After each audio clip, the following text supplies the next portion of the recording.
to turn on. Good evening, everyone, and welcome to the Oakland Center for Spiritual Living. It is our Wednesday night midweek Oasis service. It is Wednesday night, October 19th, and my name is Paul Pursuti, and I'll be your host tonight.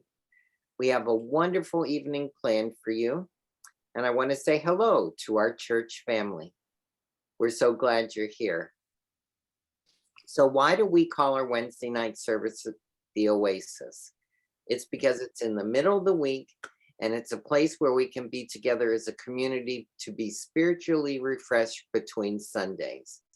We present our Wednesday night services in our version of a song style, with the intention that these gatherings be informal, intimate, and rich. Our annual theme is Wonder, Wonder Everywhere, and our monthly theme is Living Everyday Wonder, focusing on finances for the month of October. So after 2 years of not much happening at the center, this month things are exploding into activity with Pledge month going on, senior minister candidate presentations, offers to manifest more money, and so much more. So hold on to your hat and let's flow with the energy. If you're joining us for the first time, we welcome you. If you're watching us on our YouTube channel on the recording, we double welcome you. And we are glad you found our website. And you can also get more information about us by signing up for our Village News newsletter. It has all the information on what is happening at the center in the coming week. So click on the I'm New icon and look at the lower left-hand corner of that page to submit your email address to begin receiving the Village News newsletter conveniently in your inbox every week. If you haven't done it already, we're going to ask you to mute your camera and your microphone. This will help improve the quality of our transmission tonight. And stay tuned for special and important announcements at the end of our program. As I said earlier, we have a lot going on at the center and lots of information I'll share with you, especially around our new senior minister candidating service and process that's going on. So tonight we have a wonderful speaker. She just finished our meditation earlier, and we're glad to have her here tonight. Practitioner and ministerial student Alena Hutchinson is speaking, and her topic is playing with money. Now, if I was speaking, it would be playing with fire. But tonight, we're doing playing with money. So as always, we like to open in prayer. So please welcome Alena. And Alena, if you could open us in prayer, that would be great. And later I'll invite you to play with fire, Paul. Okay. So let's take a breath. There is only one presence, one power, one mind, one creative force that creates out of itself simply for the delight of creating and to delight in the creation. It's thrown the stars across the skies, holds the planets in their orbits, is your very breath. It's that silent beating heart at the center of all creation. And I am that. As I know this for myself, I know it for each person here, whether in real time or listening at some other time. I know that we are each just unique manifestations of that one point in time and space where spirit shows up as us, to have that unique experience, to learn from us, to co-create with us, to engage in that sacred dance of co-creation with us. And tonight, as we co-create this experience, I know that we are all blessed. We are blessed by our coming together, by our oneness. Every word that is spoken, every word that is not spoken is all in perfection. It is us simply co-creating with Spirit. I am so grateful to be here, and I speak my word knowing that this evening is blessed. And so it is. So, folks, as you know, CSL's theme for the year is wonder. And this month, October, is about living everyday wonder when it comes to our finances. So I'm wondering how many of you often feel an overwhelming sense of awe and wonder when you think about your finances. Yeah. To top it off, CSL has also decided that we talk a lot about abundance, but not enough about money itself. So our assignment tonight is to talk and think explicitly about money and feel wonder. And y'all still showed up tonight. So when I first saw that this was my topic, I actually laughed out loud. Mind you, I have had my ups and downs with money. I'm sure a few of you can relate. I am actually very grateful to say that for most of my life, money has not been a huge problem. I've been privileged in that way. And yet there was a period when money was the issue, a period of years. What made me laugh, though, was that when I went to see a financial planner a few years ago, she asked me what my financial goals were. What was my deepest desire when it came to money? I made the mistake of telling her the truth, that what I really wanted was not to have to think about money at all, ever. This apparently is not what a financial planner wants to hear, just, judging by the look on her face. But tonight, I hope to convince you that focusing on money is not the best way to experience wonder in your financial life. So I guess we should have titled the talk Playing with Money or Not. I'll give you tonight a couple of good reasons to think about money, some really good reasons not to, a path to follow instead, a couple of science of mind core principles to guide you, and 3 or 4 metaphors to inspire you along the way. So what I'd like to do is start with one of the 10 core principles of science of mind, which is we are, each of us, spiritual beings living in a spiritual universe, having a human experience. I think what often gets us in trouble is that we identify with one part of ourselves and neglect the other part. We experience a financial setback and our human self goes into overdrive. We're consumed by thoughts of lack. We go to worst case scenarios. In those times, we forget that we are also spiritual beings living in an infinitely abundant universe, hardwired to co-create with Spirit, and able to receive inspiration that can guide whatever actions we're taking in our financial life. Or we engage in what we like to refer to as spiritual bypass. We tell ourselves that we're just going to turn it over to God, and we forget that we are also human beings with human brains that are filled with negative thoughts from the past that are going to get in the way if we ignore them. We forget that our human part has value, that it needs to be nurtured and healed, not judged or dismissed because it's not spiritual. How often have we found ourselves thinking, but I don't want to have those stupid thoughts and those messy feelings? So how do we hold both of those wildly conflicting truths about ourselves at the same time? Because our human brains don't like contradiction very much. We have a fancy term for the discomfort that causes, cognitive dissonance. A couple of years ago, I was struggling with that question in a different context.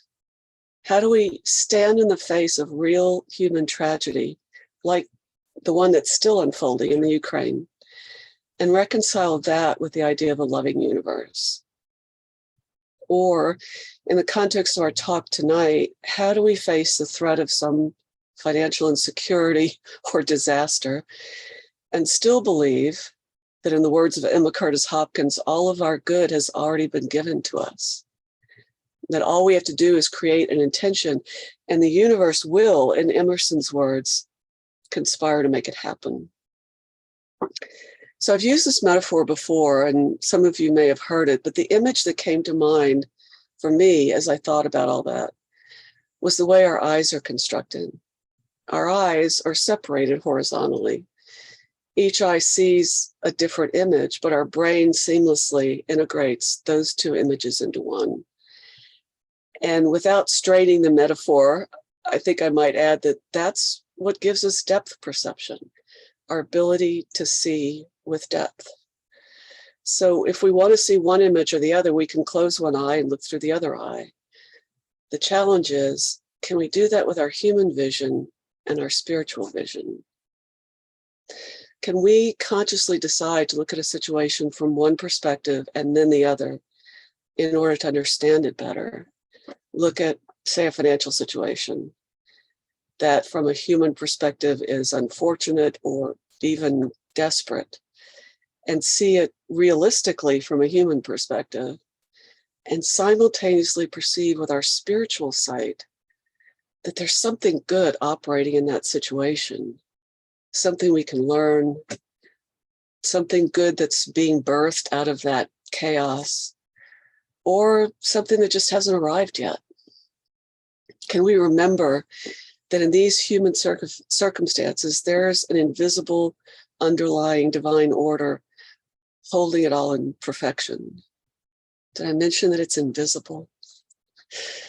Knowing that whatever the situation is in this moment, it'll begin to change in the next moment if we manage to change our minds, and aware that the clunky, somewhat rigid material world that we often think of as reality is just a byproduct of a spiritual universe that's dynamic and fluid and changes on a dime, and even wants to support us if we'll let it.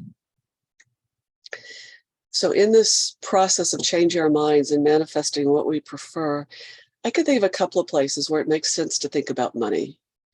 First of all, it makes sense to unearth anything that would get in the way of you being that clear channel for divine power and abundance that you would like to be. Have you maybe picked up any negative beliefs about money or about making or receiving money along the way? Are there emotions from past financial trauma that might resurface at an inopportune moment? It makes sense to use all of the resources available to us to gently transform those beliefs, whether it's spiritual readings or prayer or sessions with a practitioner, even a therapist. And secondly, it makes sense to engage your human self, to pay attention to the real world task of being a good steward of your money, to engage periodically with your bank statements and those Excel spreadsheets that your financial planner likes to create. Because maybe being a good steward of those resources is an expression of gratitude that actually aligns you with spirit, with the givingness of the universe, that says yes to receiving more. And this ends our discussion of money. Why? Because money is not abundance. Money is not your source of security. Money's not a thing. It's not even a real thing in the material world. It may symbolize wealth until the value it represents disappears overnight because the stock it's invested in has crashed. Money's not a spiritual entity. It has no power of its own. And more importantly, when we're trying to manifest abundance, thinking about money tends to focus our attention on the human realm, on those limiting thoughts and beliefs that get in the way of the abundance we'd like to experience. It tends to get us stuck there. So we're not just acknowledging it and working with it, but getting a little stuck. It also tends to limit us, as we'll see in a minute. And yet, as that Unity minister, Jim Rosemergy, reminds us in the title of his book, even mystics have bills to pay. So if we're not going to think about money, what do we think about? When I sat down to write this talk, I had the inspiration to pull an oracle card.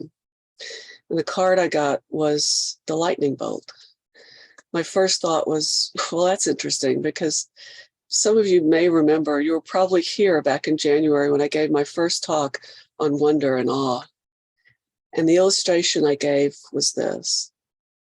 Awe is when a lightning bolt splits 100-year-old tree in half right in front of you. Now that is where the wonder is, in our finances or in any area of our lives, in that invisible power of the universe behind that lightning bolt. That lightning bolt showing up in the material world as if it is coming out of nowhere and changing everything. So now I invite you, if you'd like, to close your eyes for a moment and sit with that image. Imagine that experience,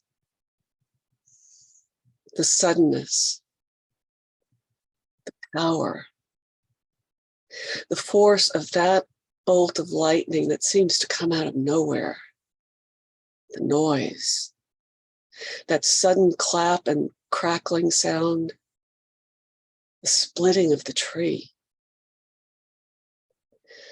Listen to the words of the oracle card, which said, imagine a lightning bolt striking nearby. Now with a deep breath, feel the energy of lightning stir within you. It's almost like the finger of God is yours to employ. How do you want to direct this energy in your life? So I could ask you, how do you want to direct this energy in your life? But the burning question in your minds, I imagine, is probably a different how question. How do I direct that energy and use it in my life? Often in science and mind, we speak in very abstract terms when what our human selves needs is something practical. So what I can do is tell you a couple of practices that I've consciously adopted over the last few years that have helped me learn to use that energy with a little more success. First, as you may know, I'm a psychotherapist, and we spend a lot of time studying and exploring our unconscious beliefs. I've been in the New Thought movement, Unity, or Science of Mind churches for almost 40 years. And on top of that, I spent many years licensed to teach an extensive week-long workshop on how to eliminate and transform beliefs that aren't creating the reality we prefer. So that period of my life when money was such an issue in my early 30s, it's almost as if I had upped my game in terms of creating my own reality. And the universe said, oh, let's see how you do with this. This was one financial setback after another. And I spent a lot of time focused on the circumstances around me and my perceived lack of money, and in particular, my belief that certain people and institutions were the source of my supply. I got stuck there. What I know now is that we have to work with those beliefs we've picked up along the way, not once, but over and over again, because that's how our human brains work. And each time those beliefs resurface, because we're in a new situation, we have a chance to work on them more deeply, to drain more of the power out of them. So first, one thing that can help is to make sure that our human self is as clear a channel as possible to receive our good, and that we're patient with ourselves. We build in reminders like daily spiritual practice and Sunday and Wednesday services, and gently turn our thoughts over and over and over again to spiritual truth. So a second thing I've done is I have consistently used that metaphor of our stereoscopic vision to remind myself that there is a human dimension and a spiritual reality at play in every situation. Every situation. I invite you to ask yourself, when you think about your finances, are you visualizing money, lifeless bits of paper, numbers on a computer screen, the direct deposit, the raise, the job, the mutual fund? Are you visualizing the energy, that infinite power behind the money, the power that is your actual source of abundance? Can you imagine yourself putting on both of those lenses and seeing them both at the same time? Sometimes when circumstances seem urgent, it's hard to remember and have faith in the spiritual truths that we say we embrace. So one question I started to ask myself when I was in practitioner studies was, do I actually believe all of the science of mind stuff? Or am I treating these ideas like they're just kind of nice ideas? And I had to admit that if I was going to be really honest, to some extent, I was treating them like nice ideas, things that I wanted to believe, that I hoped I believed, even though my human self was pretty skeptical. So rather than berate or dismiss my human side, I just started asking myself on a regular basis, what if this stuff is real? What would I do? I think of that as my spiritual side, which of course has known the truth all along, inviting my human self to come to the party. So the second thing we can do is remind ourselves that divine is operating in every situation, whether we can see it or not. The third thing was I discovered a teacher has been one of my greatest inspirations, and I adopted his daily practice. I've mentioned him before, Joel Goldsmith, the author of Practicing the Presence. To ease into his practice, I'm going to back up a bit and go outside of New Thought to an author who's more of a new agey, how to use creative visualization kind of guy, Mike Dooley. He wrote a book called Playing the Matrix. His theme was that when you're trying to use creative visualization, you should focus on the big idea. If you focus on a specific job, house, partner, you may be limiting what you're opening to receive, as opposed to just focusing on abundance or fulfilling relationships. And he says, if you just focus on happiness instead of abundance, health, relationships, etc., you will create space for even better than you knew to ask for. Joel Goldsmith's Practicing the Presence is the spiritually turbocharged version of that idea. He tells us that when we start thinking that we need this or that, when we're thinking of money as a need, we have to remind ourselves that all we want is to feel the presence of God. We have to remind ourselves of that we don't have any other need. In his words, when we desire only a God experience, heaven itself will open and pour itself out at our feet in the form of every kind of good. Let's do that one more time. When we desire only a God experience, heaven itself will open and pour itself out at our feet in the form of every kind of good. In the book, Even Mystics Have Bills to Pay, Reverend Rose Murchie walks us through step by step to an understanding of why we have to awaken to the presence in us. He says that a consciousness or awareness of God is our supply. What he means by that is that's true in the immediate sense, because that awareness immediately gives us a felt sense of security and well-being. He also means it in a deeper metaphysical sense. He says it's part of God's plan to supply our other needs as we cultivate an awareness of the presence. That's just how the universe works. He cites the Christian scripture where it says, "Seek ye first the kingdom, and all these things shall be added unto you." You may have heard that. From a science of mind perspective, I would say that as we draw closer to spirit, as our human selves align more closely with our spiritual selves, we're less likely to block the flow of our good.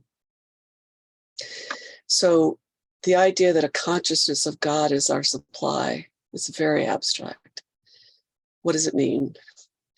It means exactly what it sounds like, I think. Your awareness of, your attention deliberately placed on spirit, feeling, experiencing spirit, God qualities. That's your supply. Inwardly, it's done. Outwardly, it's going to be unfolding. Many of you heard Reverend Sunshine Michelle on Sunday talk about spending just 5 seconds immersing yourself in the feeling of some God quality. Peace, joy, love, the 5-second rule. I guess I overdid it because the last few years I've spent anywhere from 5 minutes to 20 minutes probably of my daily spiritual practice doing just that. And I have loved the results. thinking about something that elicited a feeling of joy or gratitude or peace, and anchoring that feeling in my body and just marinating in it. That practice of experiencing the God qualities in your human body takes practicing the presence from an abstract principle to a physical experience. It brings together those two realities, our divine nature and our human embodiment. That's actually aligning with spirit. It changes our thoughts as well. There's an affirmation I ran across recently from another great New Thought teacher who specialized in prosperity, Francis Scoville Shen. And let me see if I can pull that up quickly. I have to, let's see if I can go to screen sharing.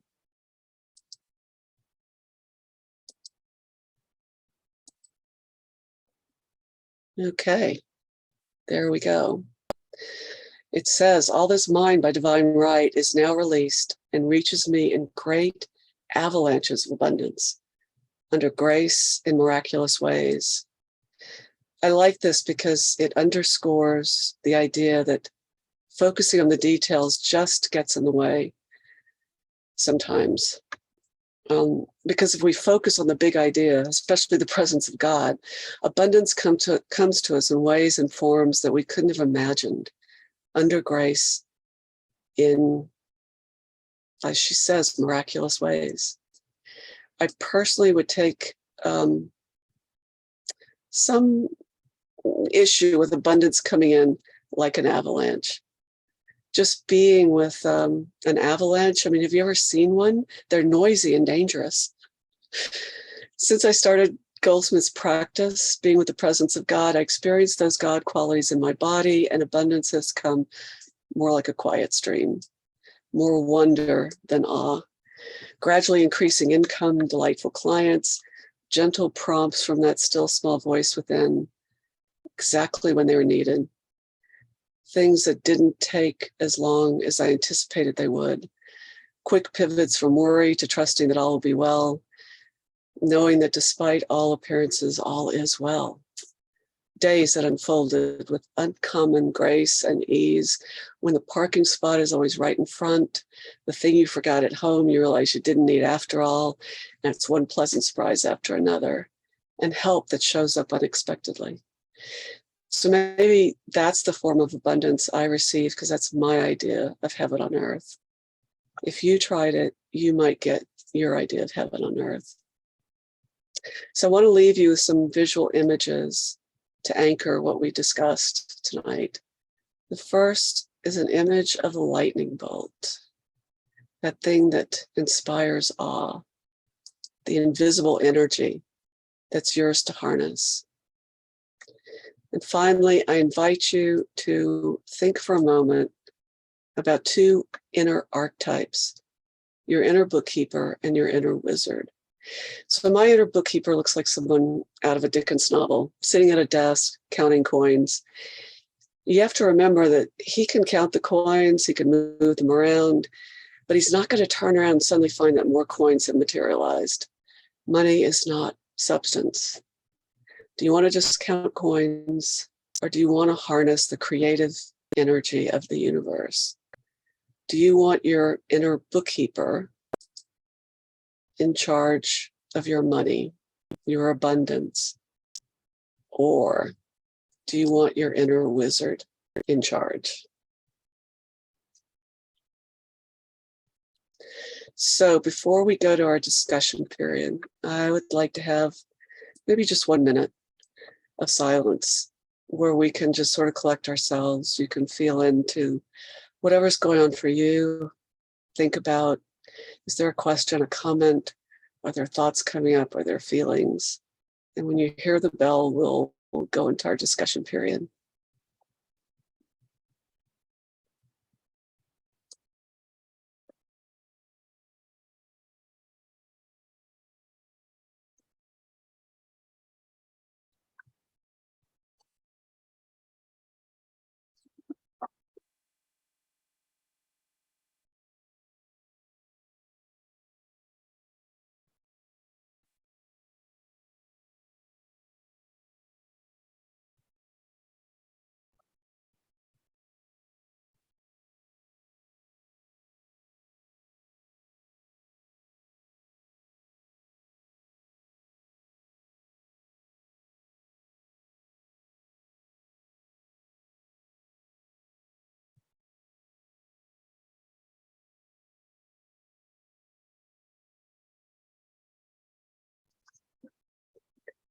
Okay.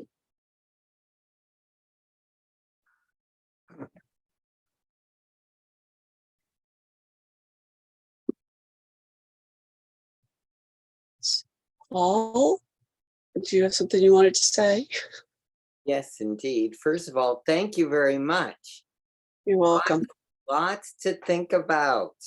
Lots and lots to think about. I'm glad we had that 1-minute break there to kind of marinate in the information and process it a little bit. So I'm sure this may want you guys to chat about it or ask Alena any questions. So the way we do it, if you're here for the first time, is we ask everyone to go into gallery view so that we can see each other. And then if you turn on your camera, you can raise your hand like this, or you can use your reaction button and choose raise hand.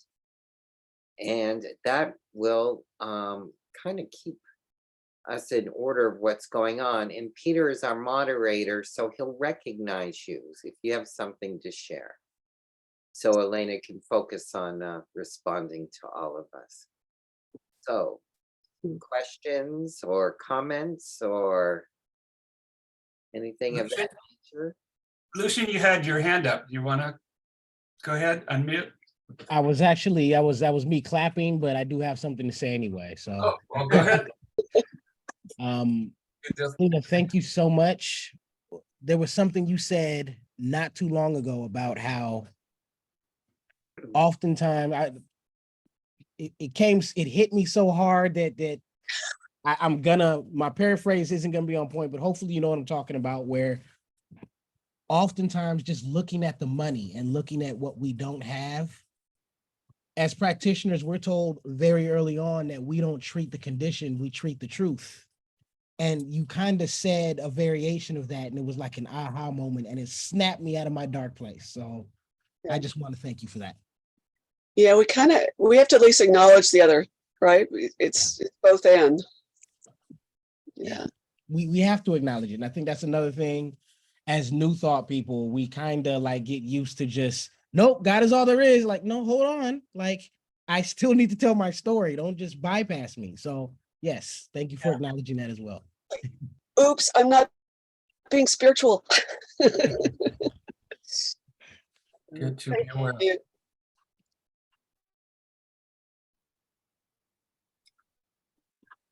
Oh, Robert, go. So, Alena, you were talking about the practicing the presence, the Joel Goldsmith thing, and it reminded me of like last year, I think it was, I read Rick Hanson's book, Resilient, and he talks about when you had like reinforcing positive emotions, like if you say you're driving and you let somebody go in front of you and they wave at you and you get like a little dopamine hit, you know, I mean, you get a little good feeling from that. He said, don't just let it go. It's like marinate in that. And what he says is that it like reinforces the certain pathway in your nervous system, so that you actually, it makes you better able to experience those feelings again and more frequently. So just a psychological parallel to that spiritual thing. Yeah, bringing psychology and science to it. Our habitual thoughts create grooves in our brain. So they're not, I mean, they're chemical, but they're actually there. And so you have a situation, you react to it in that automatic way more quickly than you can bring all those spiritual truths to it sometimes. And the more you do what you're talking about, marinate in the good feelings, you're creating a new neural pathway that gets stronger and stronger over time. So who knew that if you spend like 5 minutes or 20 minutes, you know, on a regular basis, marinating in peace or joy, the next time you're like in traffic and someone doesn't wave at you, they do something else. It just takes you a little bit of a second to drop into, oh yeah, I can feel peace instead, and you're there. So, and I would also say, you know, Reverend, while we're talking about psychology and science, Reverend Sunshine Michelle said, spend 5 seconds. That's actually a great way to start, because the way we build habits is you separate the habit from the thing. You just start doing it regularly. So if 5 seconds means you've got no resistance to doing it really, really often, start with 5 seconds and it'll get longer and longer and longer. What else?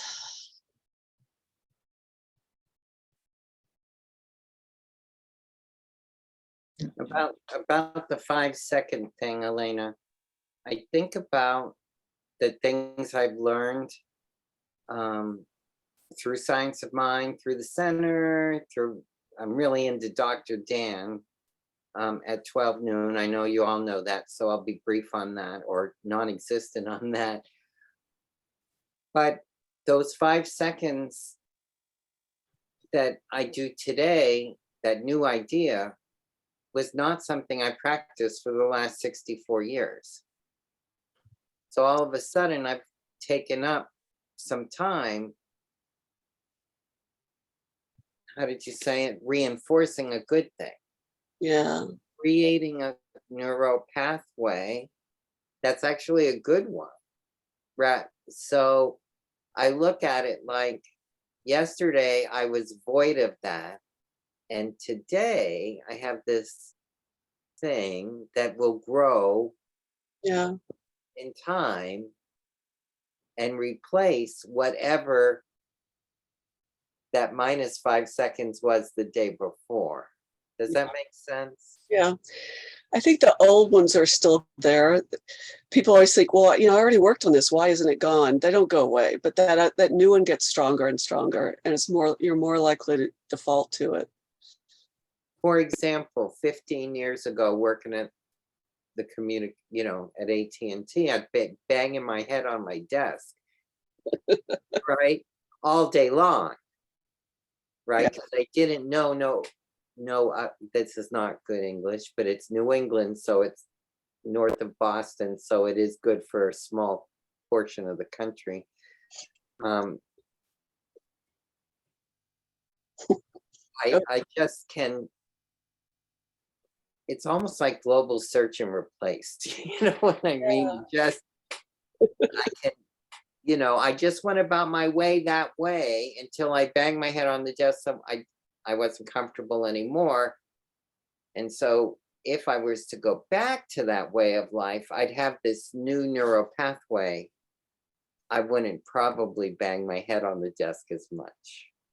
Well, it reminds me when I was a lawyer, we had repairmen who were specifically assigned to our firm to come and fix the phones because we would slam them down so much and break them. I gave one of my coworkers the tool and showed him how to do it.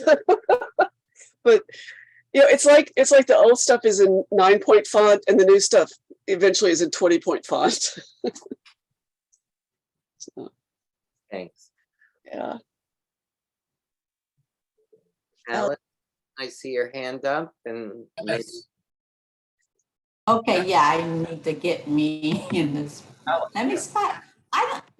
Okay, I'm spotlight. Hi, I really, really appreciated your talk tonight. And as a practitioner student, for the last year and a half, I've been really focused on expanding my awareness and practicing the presence and the oneness and you things and some authors I can get with, some authors I can't, but when on your number 3, I thought, did you refer to a book, Smith? Was there someone first? Yeah, the Even Mystics Have Bills to Pay. That one? Oh, okay. Yeah. Yeah. It's by a Unity minister. Okay. I'm actually, Yeah, I might be doing a book study on that in maybe January or something. Oh, at OCSL? Yeah. Yay. So it's the same thing as practicing the presence. He kind of Yeah, and it is, you know. Yeah, it's just nice to hear it a different way. Like everyone says the same things, but sometimes you can just hear it. Yeah. And it just sinks in nice and purposeful, you know, and it's, yeah.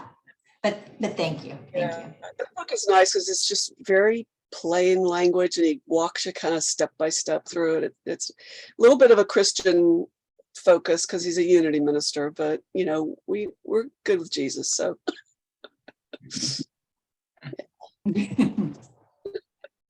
Thank you. thanks. Dennis, did I see your hand up? You did.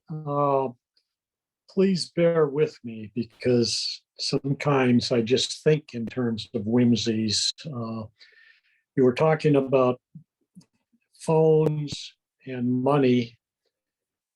And so I thought to myself, okay, the phone is ringing. Please answer it, honey, but hang up quickly if it's not good news or money. Good reminder to focus on the positive.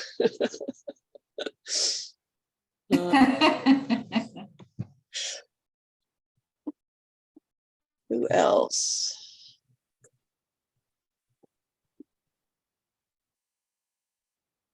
Oh, do I need to call on somebody? Oh, Uh-oh.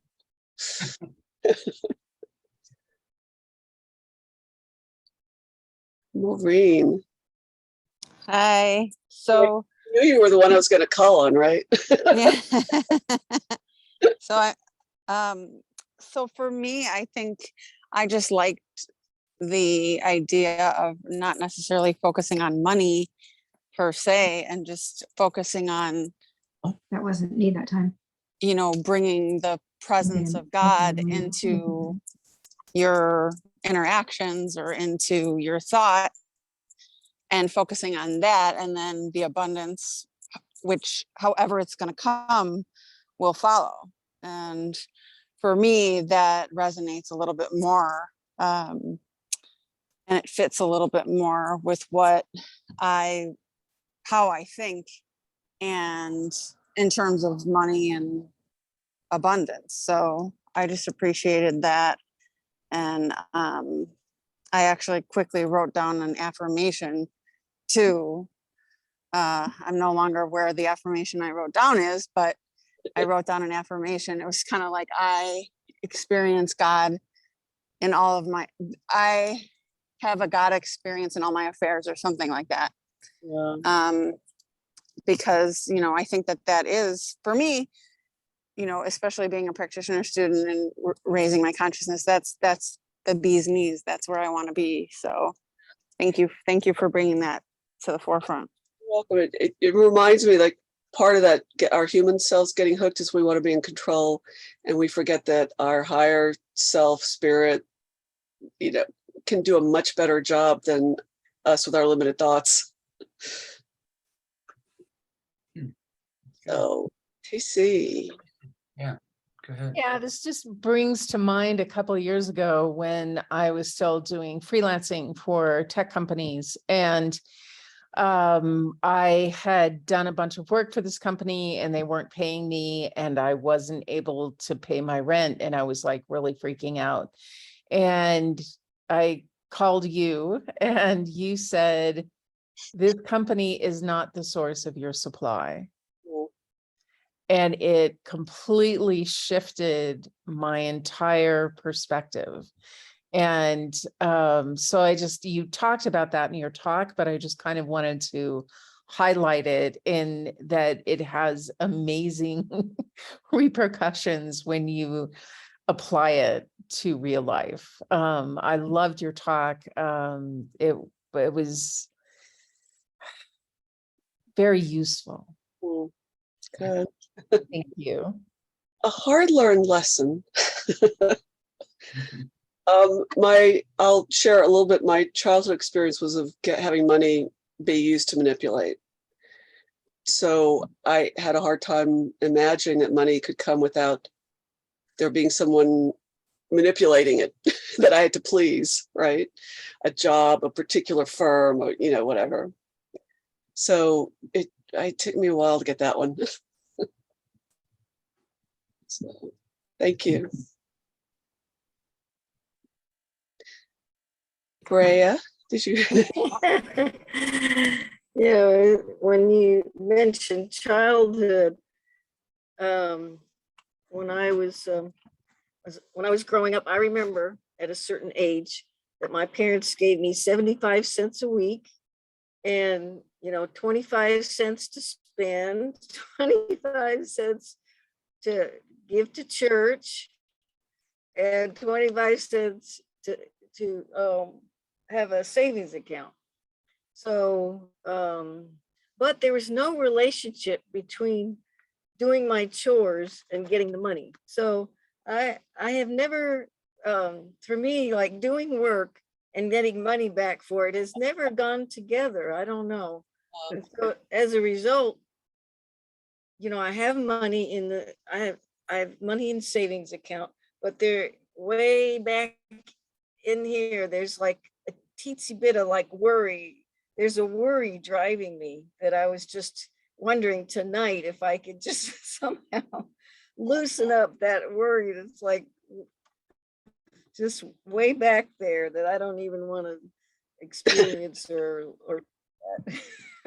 but I think focusing on, I love that idea of focusing on the good feeling for a longer time. I say thank you when something good happens, but I'm going to extend that to longer time so that I can soak it in. And those thoughts we don't want to think about, and the feelings we don't want to have, they go down much easier when they're in context of we live in an abundant universe that wants to support us, right? Then it's easier to think or feel about those things. And I know that one of the main benefits I've experienced is I start to think, oh, what if this happens? And I go, oh yeah, it's going to be fine. But what if this? It's still good. But what if it's all good? And obviously sometimes it's harder to do that than other times, but the more I think you stay with the presence, again, it becomes more of a default place.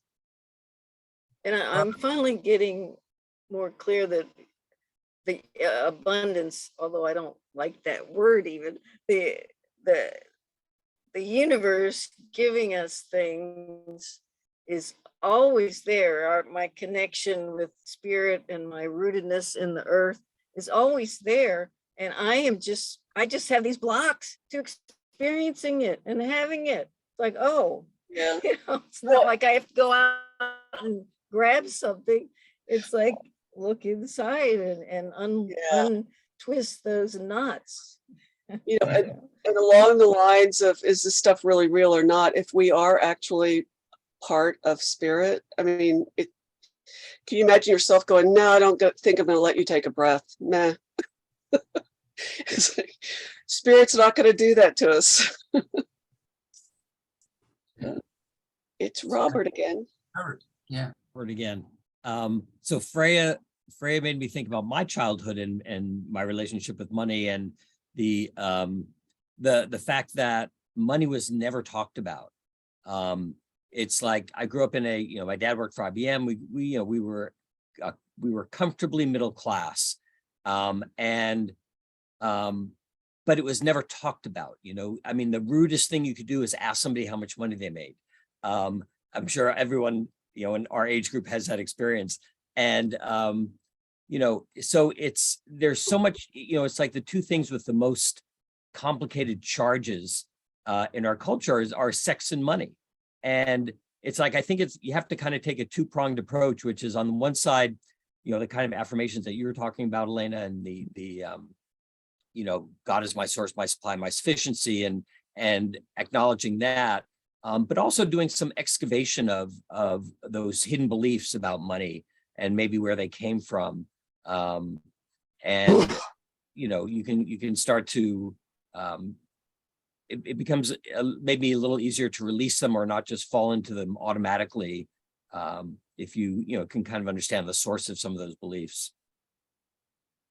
That's good. Yeah. What else? We're running out of time, aren't we, Paul?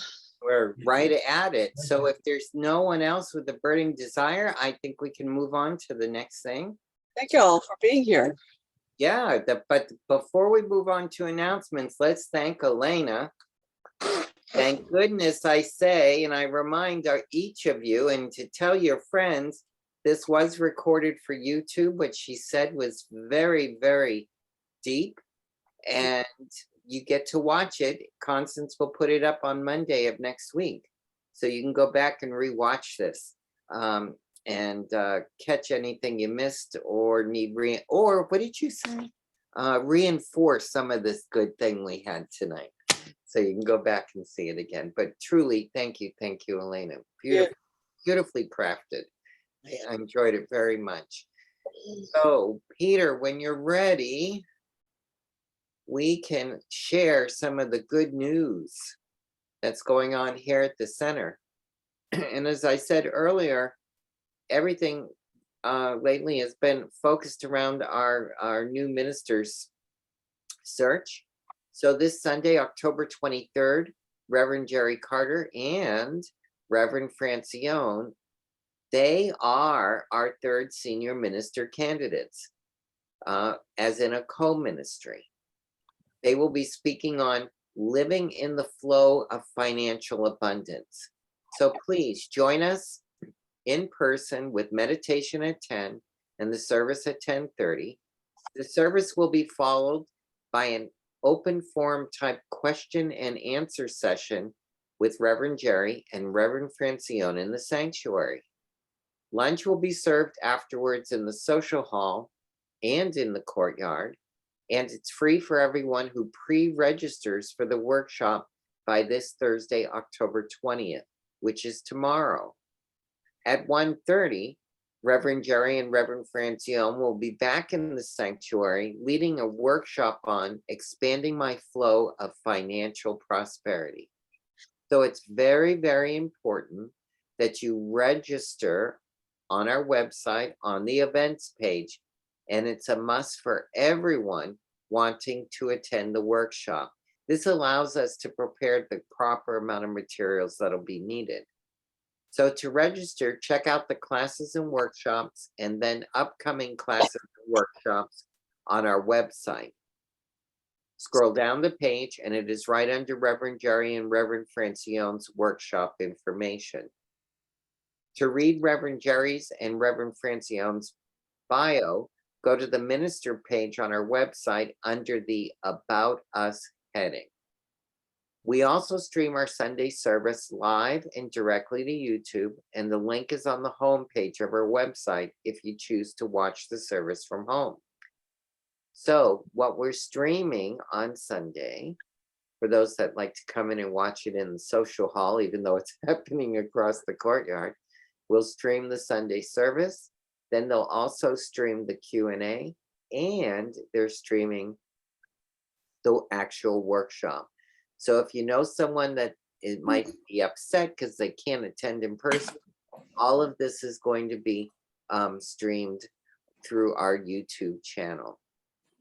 Next Wednesday, October 26th, practitioner Judith Roberts will present ideas on share it, ferret, do take a slice of my pie. Now, we're not sure how Judith will share pie on Zoom, so you're just going to have to join us to find out. Meditation at 6:30 and service at 7. Our Wednesday night services will remain on Zoom. We received an email recently about the fabulous Manifest More Money course starting from 6:30 to 8:30 on Monday, October 31st. Reverend Cheryl McCrary is here to tell you about it herself. And by the way, she's just been appointed the new senior minister at CSL San Jose.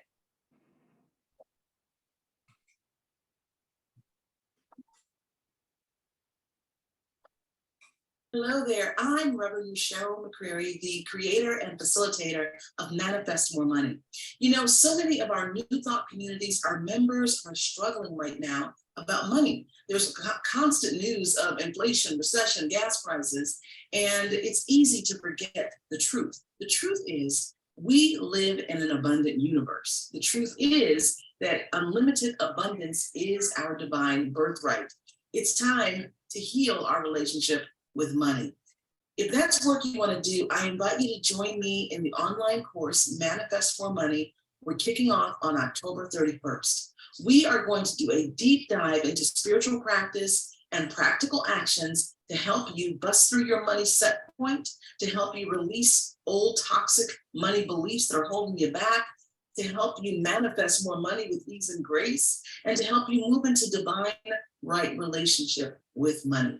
If that sounds like work you want to do, I want you to join me on October 31st. Now, the good thing is your center has its own unique registration link, and I want you to use that link and that link only to register for this course. When you do, your center will receive a percentage of your registration fee. I am partnering with your center's profit sharing, so we all benefit.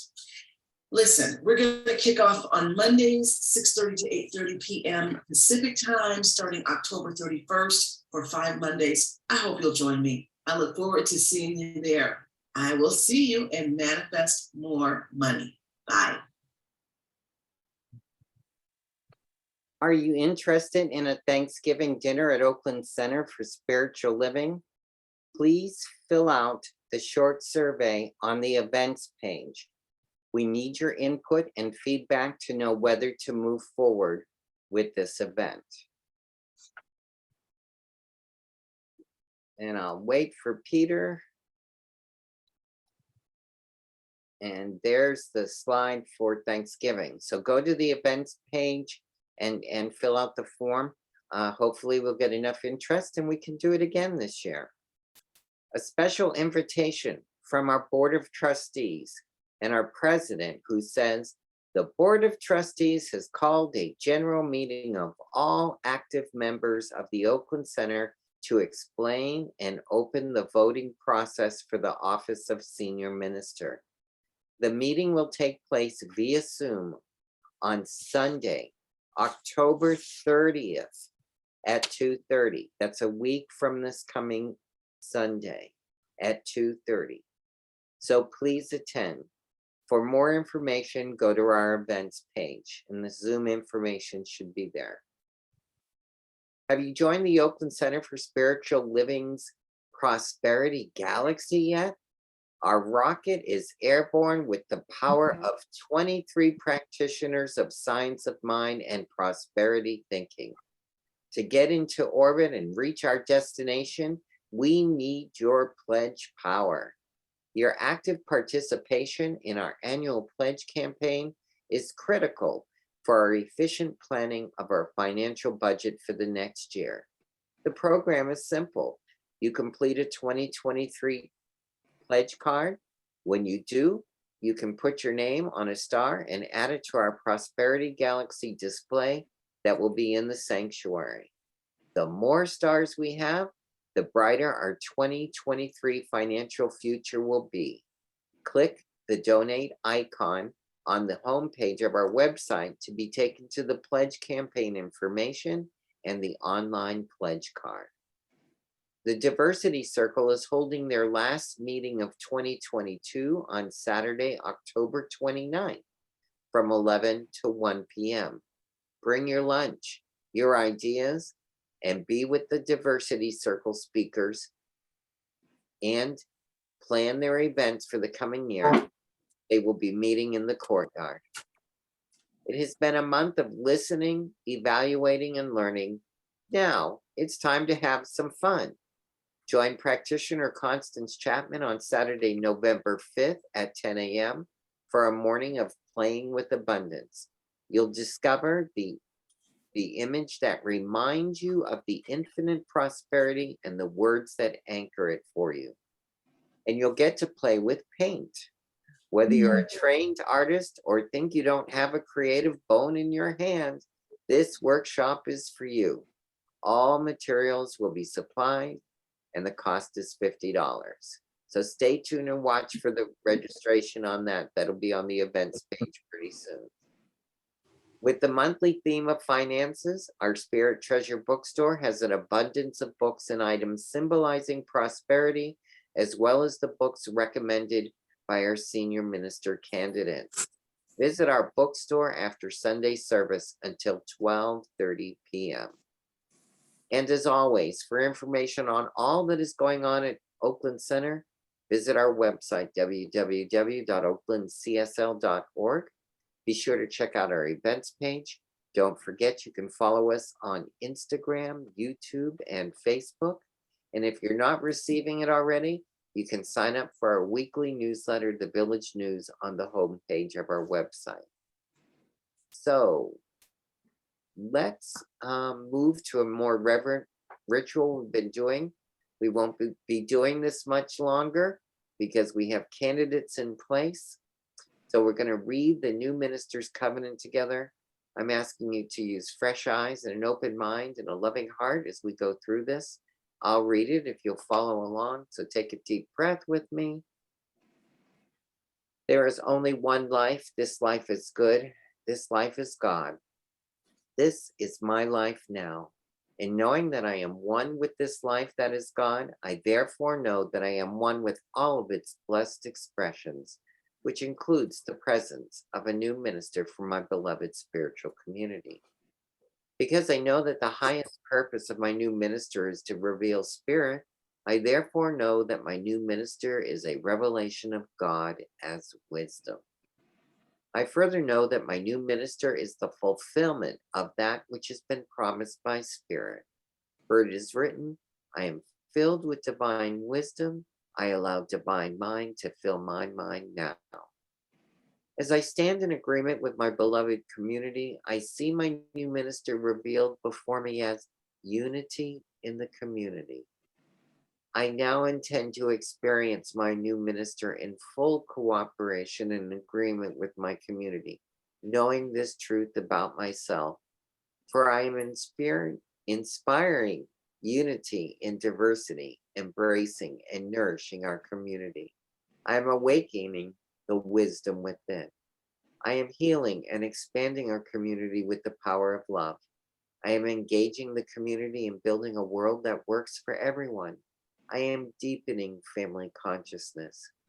As I now accept the highest expression of a new minister into my life, I know that they were revealed in a way that illumines spirit and serves the highest and greatest good for all who are touched by their presence. I am grateful God is gracious, and so it is. Ashe. So it is, Ashe. So in this moment of gratitude, I'm grateful for a lot of things. I'm grateful for everything that comes into this center in any form of a gift, whether it's time, treasure, or talent. So we're going to do our digital offering right now. We thank these folks for all the work that they do. We're grateful for them. Yes, look at all those great faces. They do all so much wonderful for them. They contribute their time and their treasure and their talent. So I hold our digital offering basket and ask you to place your offering close to your heart where we can receive the gift. As I read the English version of this affirmation, God is lavish, unfailing abundance. I am lavish abundance. I give with the joy and I receive with joy. And so it is. So it is. I am not Spanish speaking. If anybody quickly knows how to do that well, you're welcome to do the Spanish affirmation. Any takers? Then we know it to be true in both languages. Well, how can you do that? Just go to the homepage of the website, click on donate, and you can do by credit card or the address is there to send a check. If you want to contribute financially, we've got Zelle and we have texting, or you can join us at service on Sunday. We have a lovely basket not digital, but physical to receive your donation. It is Pledge Month. Remember to check out the pledge cards. Help us light our future with lots of starlight in our galaxy of prosperity. We are so blessed and so fortunate to be here tonight. I do want to say a couple of quick thank yous before we close. I have a message from Reverend Jerry. She is otherwise detained. She's not available to be with us, but she did send a message. And Alena, I know it was directed towards you. and all of us. She has been a staunch supporter of our Wednesday nights and has always been present as much as she can be. So she sends her good wishes for all of us tonight as we meet. Also want to again thank Alena for her fantastic talk, doing the meditation, doing the opening prayer, and we'll soon be doing the closing prayer. I want to thank our Zoom team, Peter and Alice. Sabrina couldn't make it tonight, but we didn't have to mute very much. So, but we send our love to Sabrina, send our love to the whole AV team that supports us on Wednesdays and Sundays. It takes a village, and we're so grateful, Peter and Alice and Sabrina, for all that you do for us on Wednesday night. I want to give a shout out to Constance Chapman, who is my partner in grime, you might say, and helps make sure I do all of this right administratively, and Reverend Jerry for the scheduling of our wonderful speakers. And a shout out to Zoe. I'm going to let you know that he's always available to help me. I have a date with my spouse who just graduated from college and achieved his Bachelor's of Science in Nursing. And his gift is to take him to an opera presentation at the Hayward, the opening of the Met. They're televising the opening production, Medea. And this is what he wants. And it's at 6 o'clock and it conflicts with my schedule. So I won't be present. So Zoe, I've pulled already that chain and he is going to sub for me as host. So enjoy your freedom while you can. Last week, I mean, next week? That's next week. Okay. And Judith Roberts will be speaking. She always brings us a nugget. And I'll be watching and seeing how well Zoe does on Monday when it's posted. Zoe is consummate host and presenter and a very strong supporter in many arenas here at the center. I know he's going to do a great job. So enjoy your Paul vacation while you can. They don't come very often. So in that spirit of amusement and anticipation and excitement, I'm going to ask Alena to close us in prayer. Okay. Let's take a breath. Feel that God presence within in whatever way it's showing up for you right in this moment. Is it joy or gratitude or love or peace? That is the one, the creator, that principle of divine order that is holding everything in perfection, the creative force of the universe, that energy behind everything. It's what breathes and lives and moves us. We are simply each one part of that. We take away from this exactly what we need tonight, each of us. We take it into our world and it spreads like ripples on a pond into our world. I know this evening is blessed. I am grateful for this feeling of oneness that we've been able to experience tonight, coming together in community. And I say, and so it is. And so it is. It is. So it is. Thank you. Good night. Thank y'all. Good night, all.